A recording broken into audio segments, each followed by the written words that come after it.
Jesus explains the fate of Tel Aviv and New York City. Let your light shine, my brides. Rima from February 12, 2022. Spoken by Jackie.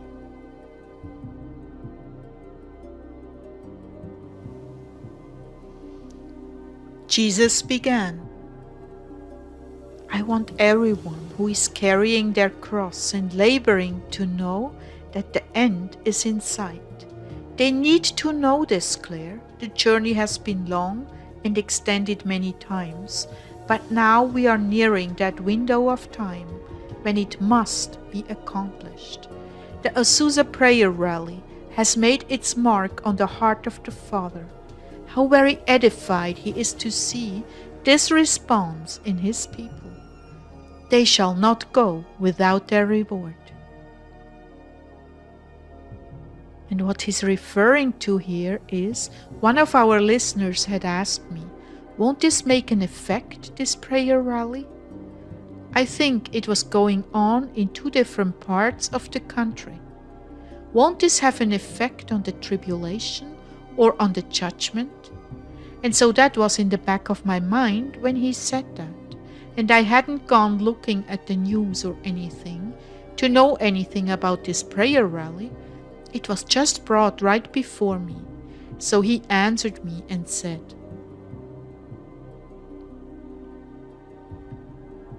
You see, you do not have to go looking. I bring things before you. And I thought, wow, I hope she's listening. By the way, heart dwellers, if you want a question answered, please don't ask me. Ask Jesus to answer it for you, and he will. He'll bring it up.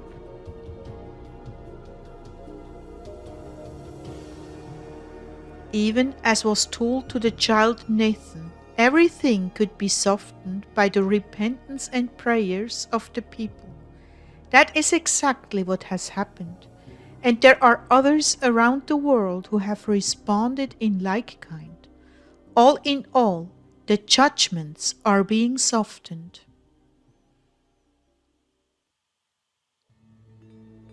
Yet there are still places that are slated for destruction. New York is one of them, Tel Aviv another. There are no cries of repentance coming from these cities. In fact, their lewdness continues to grow and assert itself in the world. Shall I not put an end to these places? Lest Sodom and Gomorrah cry out for justice. Yet I love these souls dearly and see the crooked ways they have been formed in.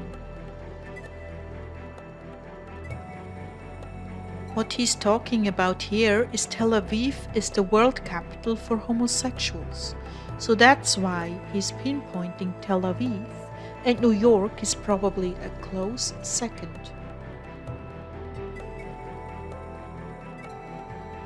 Yet I love these souls dearly and see the crooked ways they have been formed in, some from childhood, others from choice. And there is a genetic code that makes one more sensitive to this aberration, but never was it intended to be expressed in same-sex relationships. They are an abomination to me. Rather, some are more disposed to celibacy, and with that calling have a very specific grace to be detached from sexual involvements for the greater good of mankind. But the enemy has inserted his reasoning, drawing them into sin, justifying that decision. There are many who would argue this point with you, but I'm giving it to you straight. There is oftentimes a genetic reality underlying this leaning, but it is no different than a normal person committing adultery or fornication with the opposite sex. Morality is a decision that must be made and lived by, and much homosexuality is demonically provoked and inspired. Oh Lord, this is such a sad and dark subject for me. I've seen so many torn apart by this lifestyle.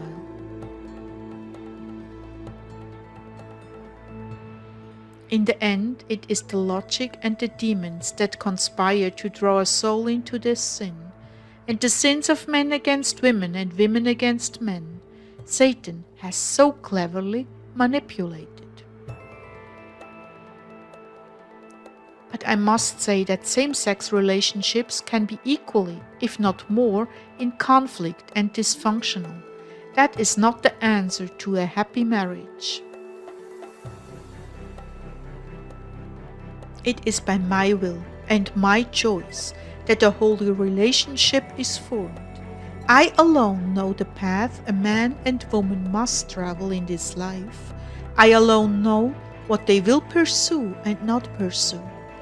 And if they do not know me and seek me to bring them the right mate, well, divorce or unhappiness is ultimately the fate of those who do not seek me in their choice of marriage partners.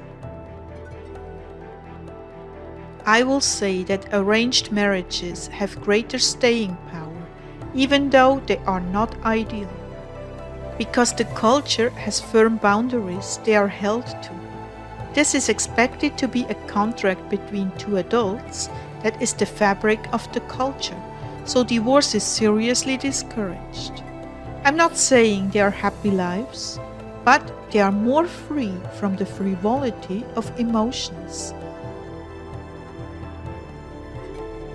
But I want to return to the events at hand. I know these crosses you have carried for months now, my brides, have grown weighty. And I also know how they have paved the way for the salvation of many that had no chance.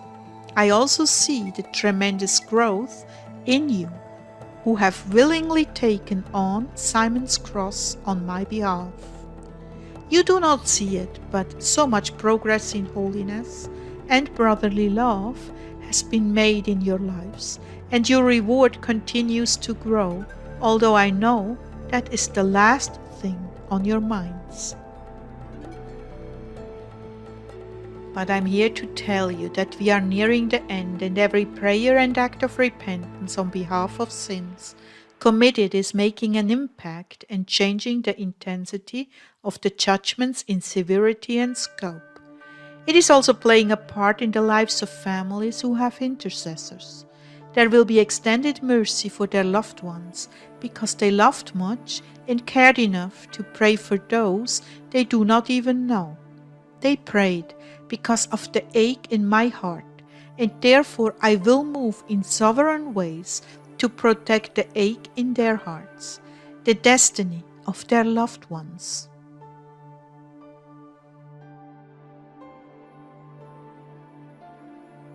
So continue to grow in stature, my brides. You are growing into the realms of my love, into the depth and width and breadth of my love for mankind. You are becoming more like me every day, and when I snatch you up from this sinful mire, you will barely recognize yourselves, so steeped in glory will you be.